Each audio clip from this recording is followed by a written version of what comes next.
102 days into this war, and let me talk to you about something near and dear to my heart. And I think it's the key. It's called discipleship. All right? Now, after 102 days of war with Hamas and the Islamic Jihad and Izzeldin al-Qassam, the al-Qassam brigades, you have here 50 rockets shot into the southern city of Netion just when everyone's thinking, maybe things are going to start easing up. Maybe we're wrapping up here. Wow, we had to activate the Iron Dome, and 20 of the rockets were intercepted by the Iron Dome. Not all of them were stopped. We can't get them all.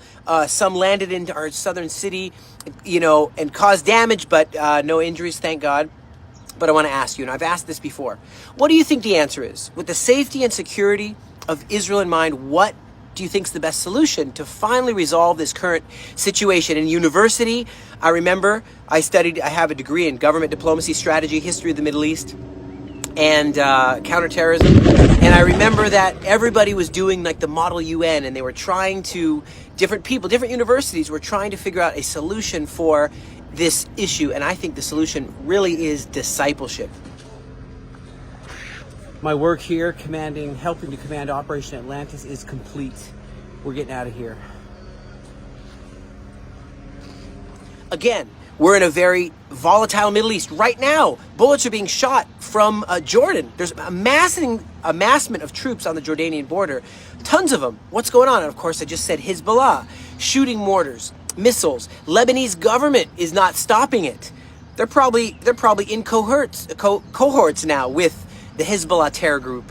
It's just not looking good, and you have Hamas still firing, and so 190 soldiers have died already in this of our guys in this, and so we'll do anything for peace. That's what we've done in the history, offering everything with Ehud Barak and land for peace concept, and saying we'll give you a Palestinian state. We gave a Palestinian state in Gaza.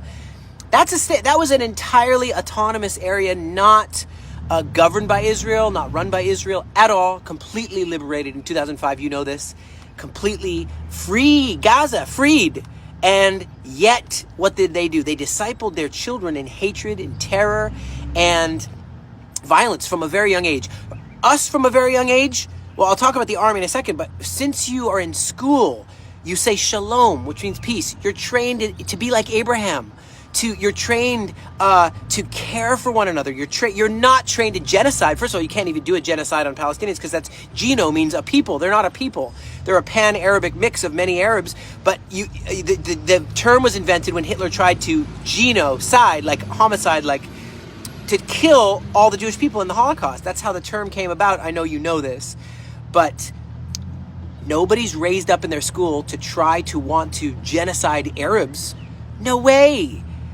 On the 6th of October, a day before, you would see all these peace initiatives. In fact, a lot of the people who were killed and murdered and hostages, taken as hostages, were people who were peace activists. Even that festival was a peace festival, It's just so ironic and such a shame. So again, discipleship, not another Oslo Accords 18 years ago, disengaging from Gaza. That didn't work. Taking out Gush Katif, that didn't work. As soon as we left Gaza, we just see more and more extremist factions arising, more and more wars, and I was in 2014. I was in the conflict. We were caste-led, pillar of defense. So many, and it culminating now with the October 7th massacre. So what I want to do with people were mutilated, raped, their arms chopped off, pregnant women killed. So I want to ask you, what do you think it is? Write it in the comments. I think discipleship is key.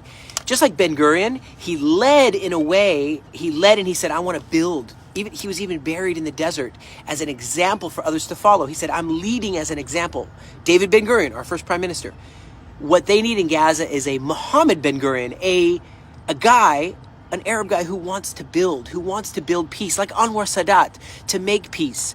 And who's willing to not just play the victim, but to stand up for what's right, to stand for life, for peace, for all, and recognize that Israel is here to stay. We're not going anywhere.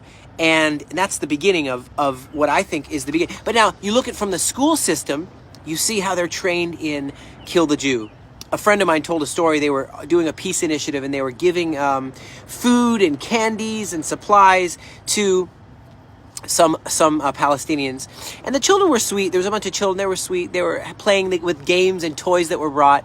My friend was telling me, a peace activist was telling me, suddenly they had a TV on, and there was people dressed up like IDF soldiers, dressed up, and they were getting shot by the freedom fighters or whatever. And suddenly these 6-year-old, 7-year-old, these young kids started spitting on the TV when they would see the person dressed as the IDF soldier, spitting on the TV. Just their parents taught them hate and taught them violence from a young age. That's called bad discipleship. There needs to be good discipleship, training in the way they should go. It's very biblical. It's very Israeli to train up. Be like Abraham, really. These are Ben-Gurion. These are our heroes. In Gaza, I see pictures of these murderers who were eliminated by the law and by the law keepers, but they came to do a suicide bombing or whatever. And that is what must not be honored and honored in such a way to disciple the next generation. But I just want to say this, guys. We are in the bundle of life, and I was reading this over the soldiers that fell. 1 Samuel 25, just for the families to know. 1 Samuel 25, verse 29. Even though someone's pursuing to take your life, the life of my Lord will be bound securely in the bundle of the living by Adonai your God. But the lives of your enemies he will hurl away as from the pocket of a sling. Right? It sounds like David in his sling. Now, I just want to say this, guys. We are not going anywhere, and we will see this through. God bless you from the front.